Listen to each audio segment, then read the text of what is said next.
আচ্ছা, তোমরা কে কে কই মাছ খেতে ভালোবাসো আমাদেরই মতন? আমাদের বাড়িতে কিন্তু সবাই কই মাছ খেতে ভালোবাসে, কিন্তু ওই যে কাটার ভয়ে জ্যান্ত কই মাছ নড়চড় নড়চড় করে, আর সেই সময় কই মাছ কাটা সো ডিফিকাল্ট আমার কাছে। কেন, হাতে যদি একবার কাটা ঢুকিয়ে দিল তো ব্যাস গেল। যাই হোক, কই মাছগুলো কিনে ছেলেকে স্কুলে দেওয়ার সময় তারপর কিন্তু একদম কেটে নিয়ে এসেছি, আর বাড়িতে এসে খুব ভালো করে ধুয়ে পরিমাণ মতো নুন, একটু হলুদ, আর তার মধ্যে কিন্তু ছিল দেখো একটু সর্ষের তেলও দিয়ে দিয়েছিলাম, দিয়ে কিন্তু মাছগুলোকে ভালো করে ম্যারিনেট করে নিয়েছি।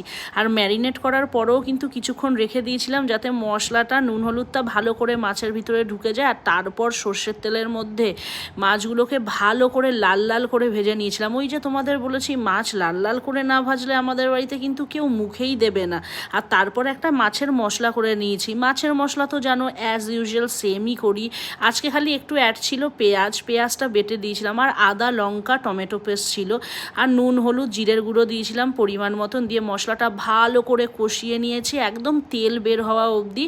আর যেই তেল বের হয়ে গেছে, মাছগুলো একটু কিন্তু নরম, তাও আমি মাছগুলো মশলার সাথে কষিয়ে নিয়েছি, আর দিয়ে দিয়েছি পরিমাণ মতন জল। আর জলটা দেওয়ার পর যখন ঝোলটা ফুটে এসছে, তোমরাই দেখে নাও কি কই মাছের তেল ঝোল কীরকম হয়েছে, জাস্ট অসাধারণ। ভাত দিয়ে যখন খেয়েছিলাম না, মনে হচ্ছে যেন কি তৃপ্তি। আর কই মাছের ভেতরে কিন্তু বড় বড় ডিমও ছিল।